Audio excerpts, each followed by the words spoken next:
নতুন প্রাণ এসেছে মোহামেডানে, গঠিত হয়েছে নতুন কমিটি। বার্ষিক সাধারণ সভার মাধ্যমে যার অনুমোদন দেয়া হলো। দায়িত্ব পেল নতুন কমিটির লক্ষ্য এখন মাঠের সংকট কাটিয়ে ফুটবল, ক্রিকেট ও হকিতে সাদা কালোদের পুরনো গৌরব ফিরিয়ে আনা। কর্মকর্তাদের মাঝে এমন আনন্দ মোহামেডানে সবশেষ দেখা গিয়েছিল 2021 সালে। সেবারের পর এখন পর্যন্ত আর কোনো সাধারণ সভা হয়নি ক্লাবের। তবে এর মাঝে ক্লাবের কর্মকর্তাদের নিয়ে হয়েছে নানা বিতর্কিত ঘটনা, রটেছে নানা জল্পনাও। তবে সবকিছু পেছনে ফেলে হলো ক্লাবের চতুর্থ বার্ষিক সাধারণ সভা।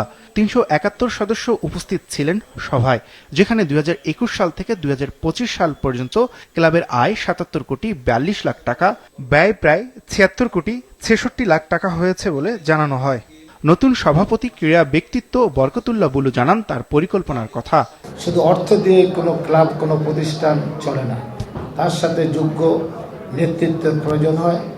যোগ্য নেতৃত্ব থাকলে আর্থিক অনটন থাকে না। সাভারের যে 27 একর সম্পত্তি, 25 একর, আর আপনার ক্লাবের যে 6 বিঘা সম্পত্তি, একে সম্পূর্ণরূপে কাজে লাগিয়ে আগামী দিনে মোহামেডান ক্লাবের কারো কাছে অনুদান চাওয়ার আমার মনে হয় তেমন কোনো প্রয়োজন হবে না। 16 পরিচালনা পরিষদের মধ্যে ডাইরেক্টর ইনচার্জ হিসাবে থাকছেন ক্রীড়া ব্যক্তিত্ব লোকমান হোসেন ভূঁইয়া।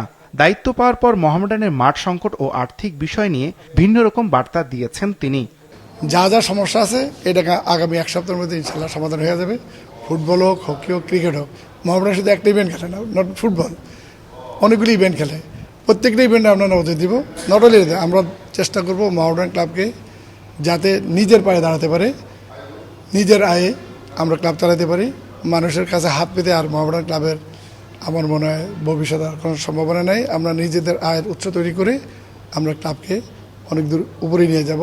ক্লাবের সাংগঠনিক কার্যক্রম আরও গতিশীল করার পাশাপাশি ফুটবল, ক্রিকেট ও হকি নিয়ে আলাদা আলাদা কমিটি করা হয়েছে বলে জানিয়েছেন পরিচালনা পরিষদের সদস্য।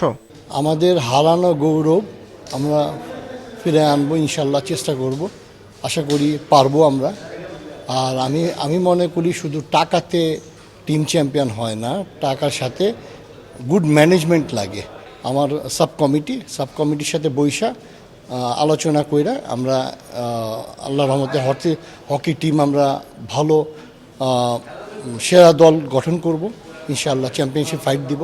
নতুন কমিটি হয়েছে, সেই কমিটি আপ্রাণ চেষ্টা করবে যে বসুন্ধরা বলেন, আবহনী বলেন, তাদের সাথে যে পরিমাণ প্লেয়ার আনা দরকার, সেই ভালো প্লেয়ার এনে একটা চ্যাম্পিয়ন ফাইট দেওয়া যায় সেই ধরনের টিম করবে।